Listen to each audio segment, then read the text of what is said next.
here in the U.S., there's been a lot of focus, rightly so, on Mahmoud Khalil, who's the Columbia graduate student who was arrested, abducted, kidnapped, and then disappeared by the Department of Homeland Security and ICE agents here in the States. Ali, why don't you give us an update on Mahmoud Khalil and the implications for activists, for students, for people who are, vocally, publicly confronting Israel's Well, the apartheid and genocide. implications, yeah, thanks, Nora. The implications are really for all of us. This goes to Yeah. fundamental rights, and there's a lot that I want to talk about. And I published an article yesterday about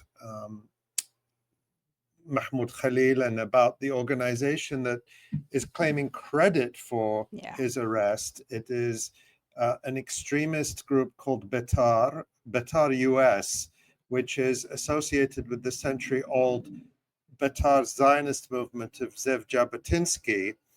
And this US branch of Betar was founded relatively recently. It was recognized by the IRS as a charity in 2024, but the people behind it go back many, many years.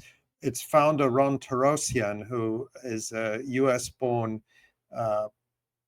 supporter of the most extreme, really the most extreme Zionist politics, so extreme, in fact, that even the Anti-Defamation League, which is, as we know, a right-wing anti-Palestinian organization, has declared Betar to be an extremist group. But this Ron Tarosian, we have videos of him dating back to the 1990s where he was speaking at events honoring Baruch Goldstein, the Israeli settler who murdered, or the American settler rather, who murdered 29 Palestinians in Hebron during Ramadan in 1994.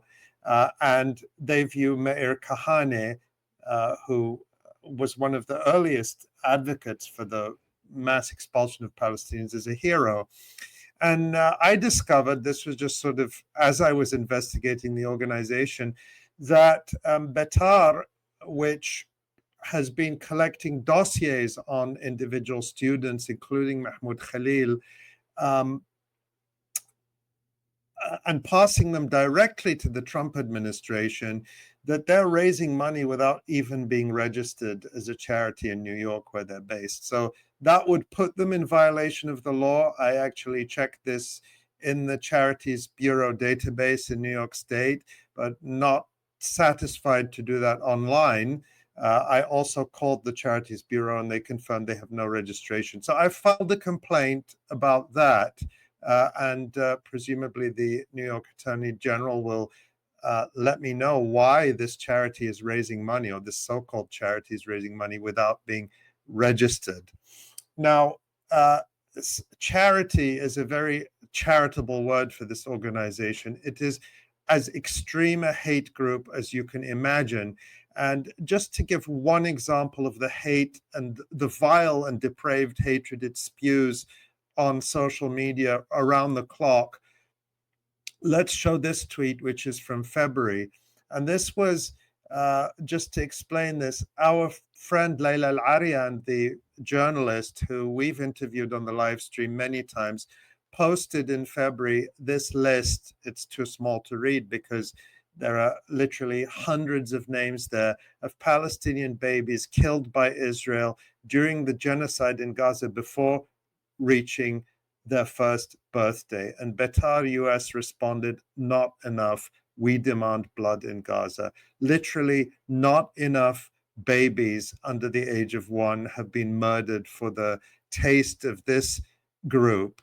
And they are demanding the slaughter of more babies. So it's absolutely horrific.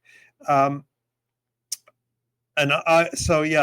check out my article, group claiming credit for Mahmoud Khalil arrest demanded blood of Gaza babies, where I get into a lot of the detail about the background of this extremist group the Trump administration appears to be working with.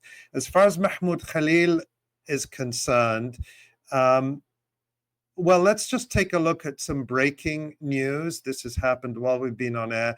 Members of JVP, Jewish Voice for Peace, have occupied the Trump Tower to protest the arrest of Mahmoud Khalil, and we have some video of that. I don't know if we're able to show it. Here we go.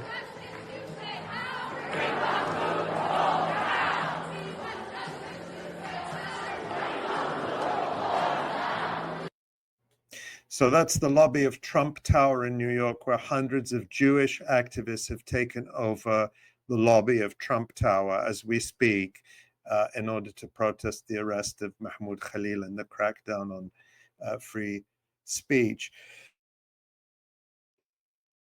Saha. Excuse me, thank you. So, and then yesterday, Wednesday, in New York, there was a large protest or large rally in support of Mahmoud outside the federal courthouse, where there was a hearing going on inside. I'll talk about in a second, but let's just take a clip of a few seconds of that rally in support of Mahmoud Khalil in New York yesterday. We can just play it without the sound while I'm speaking. Oh, there we go. Yeah, so you can see how massive that is. And so yesterday in New York in federal court, there was a hearing, sort of a preliminary conference on the habeas corpus petition filed by Mahmoud Khalil's lawyers challenging the legality of his detention. Now, you may recall that on Monday, U.S. District Judge Jesse Furman ordered the government not to deport Khalil pending these ongoing proceedings.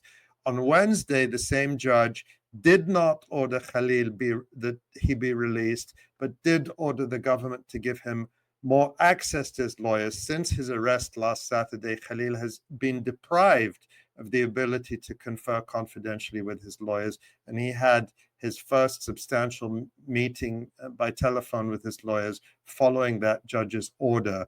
But he remains in detention at the notorious Jaina ICE facility in Louisiana. And unfortunately, the judge did not order that he be released and did not order that he be returned to New York, where his family and legal team are. Of course, Mahmoud Khalil's wife is 8 months pregnant and would presumably have a lot of difficulty to travel, even just to see her husband if she were allowed to. So I've got a few more updates on sort of what the government is saying now, but I don't know if anyone wants to jump in at this point. Just quickly, a quick put on 𝐓𝐻𝐻. This new incarnation of 𝐓𝐻𝐻 that you mentioned, Ali.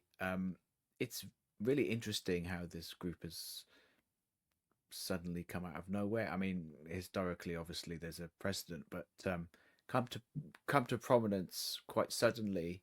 And it's worth noting, I was just informed this week actually that there's a UK branch of 𝐓𝐻𝐻 which is also receiving a surge of well, probably of funding, but apparently it was behind, or allegedly at least it was involved in protests against Helena Cobban's book launch this week. She had a book launch here in London on Monday. At the London School of Economics, prominent university, a prestigious university in the UK. There was quite a lot of pressure on the university for it to be cancelled, and it was at the UK branch of 𝐓𝐻𝐻 which was involved, apparently, according to the information I've received, in trying to get this cancelled and protesting against it outside. So it points to probably coordination of these kind of extremist groups with the Israeli state. We don't have any direct evidence of that right now, but based on precedents of similar coordination that we've seen in the past, it's highly likely possibility. Well, the 𝐓𝐻𝐻 movement is sort of movement that is behind the Likud party of Benjamin Netanyahu, and Ron Tarosian, the founder of the US branch of Betar was for many years an activist or the youth leader of Betar in Israel itself. So he's clearly someone who is well connected to the movement within Israel. And as you say, Asa, it's very likely that there is coordination going on, and hopefully we'll be able to get more information about that. But in terms of the legal basis that the government is claiming here, it's really very worrying. Mahmoud Khalil has been summoned before an immigration judge in Louisiana on March 27th, where the government is going to try to revoke his residency based on the claim that the Secretary of State unilaterally has the power to deport any non-citizen in any status if he determines that their presence, quote, would have potentially serious adverse foreign policy consequences for the United States. And this is using a very broad and vague provision of a law which dates back to the 1950s and was used as part of the McCarthyite crackdown on suspected communists. And let's take a look at this clip of White House Press Secretary Caroline Leavitt claiming that the Secretary of State has this right basically to cancel anybody's residency. Here on Mahmoud Khalil, does the administration believe that it needs to charge a green card holder with a crime to be eligible for deportation?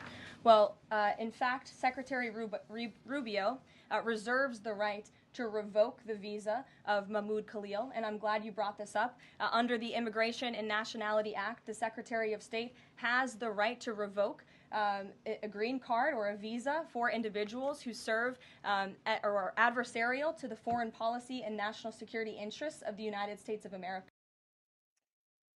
And so the Wow. the question there from the reporter is, do they have to charge him with a crime? And the answer is no, we can just remove anyone we want to. And in fact, they haven't charged him with a Right. crime. They said that he didn't break any laws.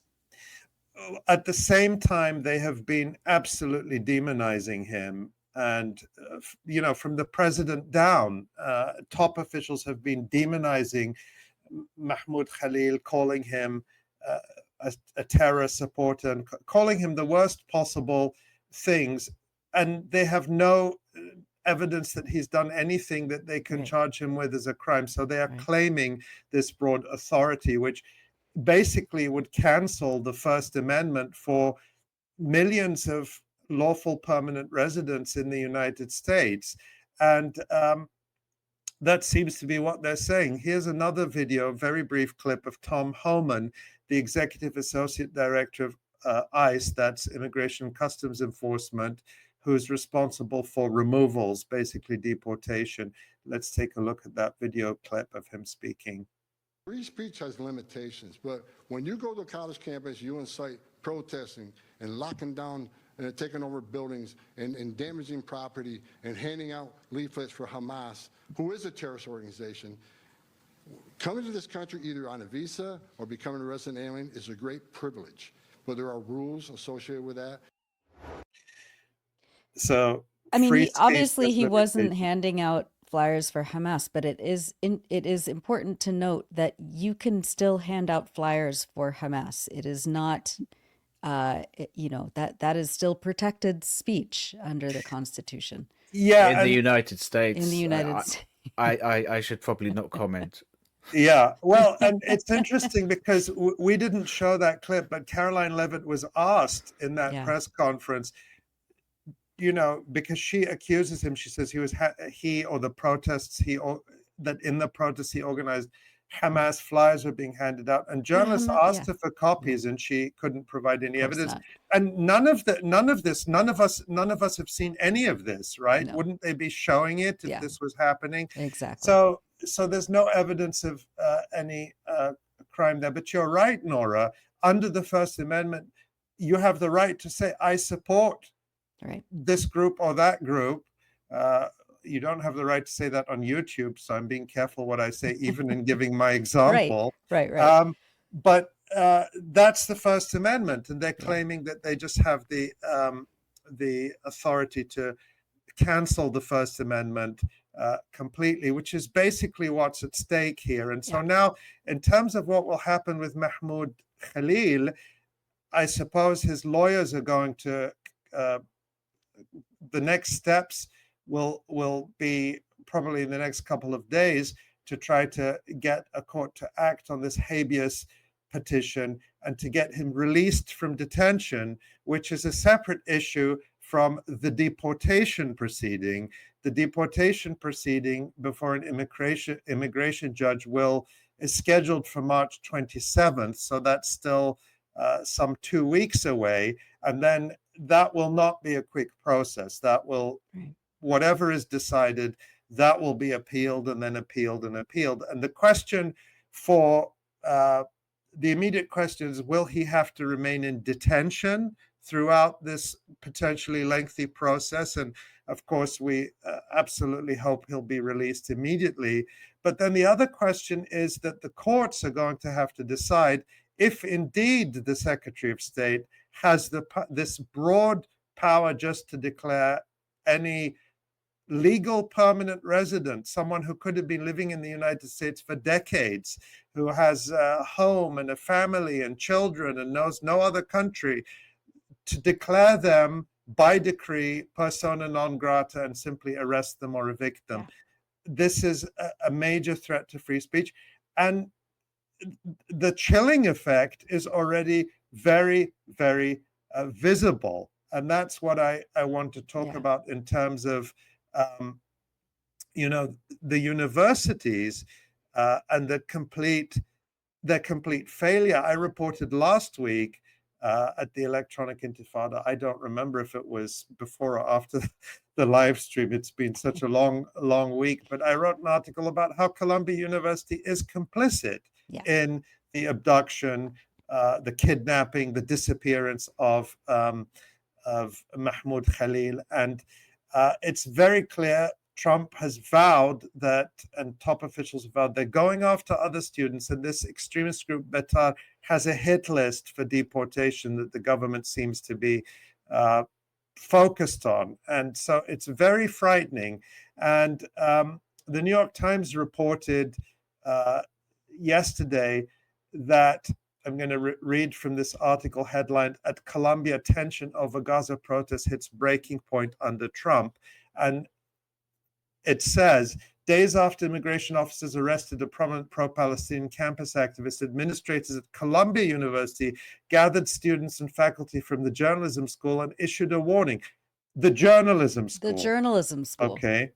Students who are not US citizens should avoid publishing work on Gaza, Ukraine, and protests related to their former classmates' arrest, urged Stuart Carl, a First Amendment lawyer and an adjunct professor. With about 2 months to go before graduation, their academic accomplishments or even their freedom could be at risk if they attracted the ire of the Trump administration. If you have a social media page, make sure it is not filled with commentary on the Middle East, he told the gathering in Pulitzer Hall, after which, the prize is named. And then what did the dean say? Jelani Cobb?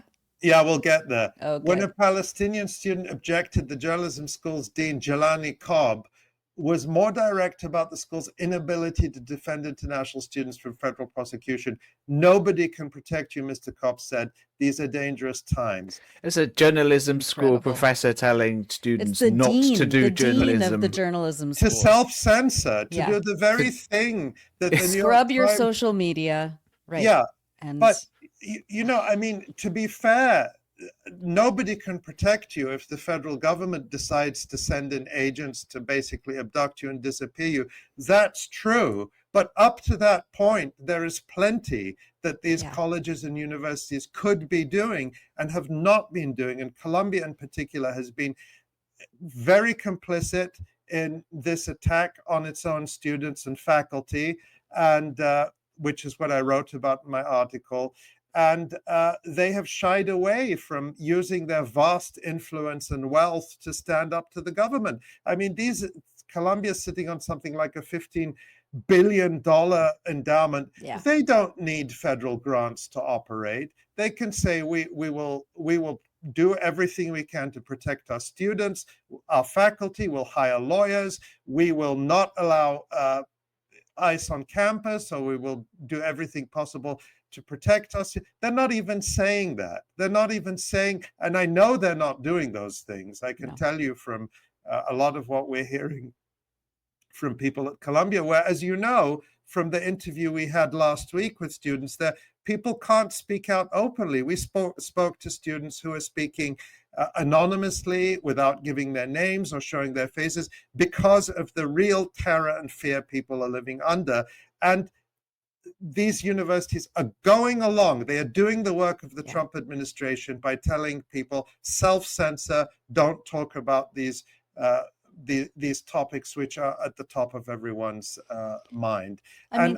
Yeah, go ahead. I mean, they willingly set the stage for this. I mean, I remember just a year ago when the Columbia encampments were underway, and students were demanding that the administration, divest from its holdings and its relationships with the genocidal Israeli state, but also that it protect them against New York City police and their like riot cops that were just welcomed by the administration onto campus to beat up these students. And then the administration was then throwing them under the bus, going to Congress, the disgraced former president, Manoush Shafik, through her students and some members of faculty under the bus, completely refusing to stand up for them and their rights. And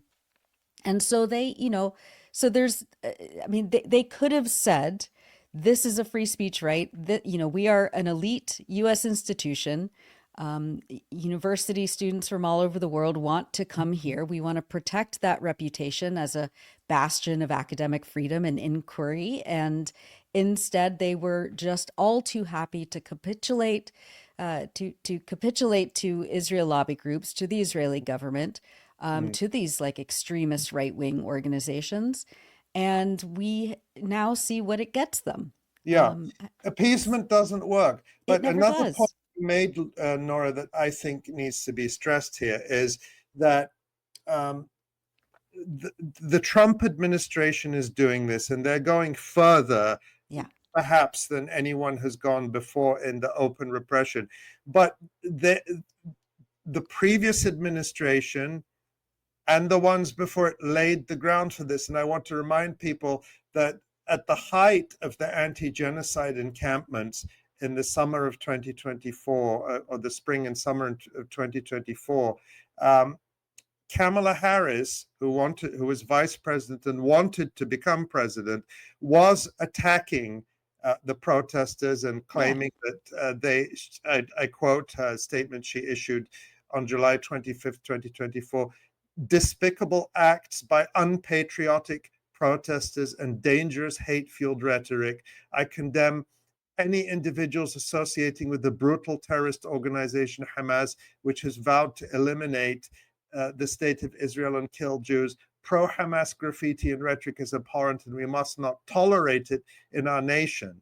And with that kind of rhetoric, it's scarcely different from what we're hearing now from the Trump administration. The Trump administration is building on the toxic base that has been built up over the years.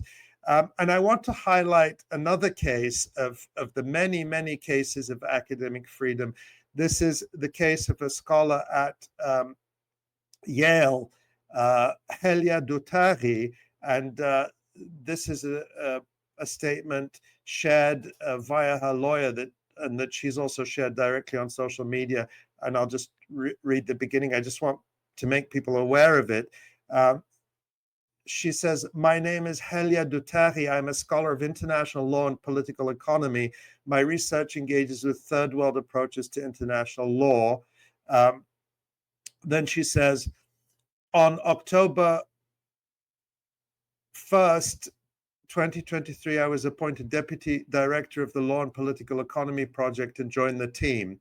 On the morning of March 3rd, I was notified of an online report about me, an obscure AI-powered, artificial intelligence-powered right-wing Zionist platform called Jewish Onliner published a report falsely accusing me of being a terrorist. Rather than defend me, the Yale Law School moved within less than 24 hours of learning about the report to place me on leave. I was given only a few hours' notice by the administration to attend an interrogation based on far-right AI-generated allegations against me while enduring a flood of online harassment, death threats, and abuse by Zionist trolls, exacerbating ongoing unprecedented distress.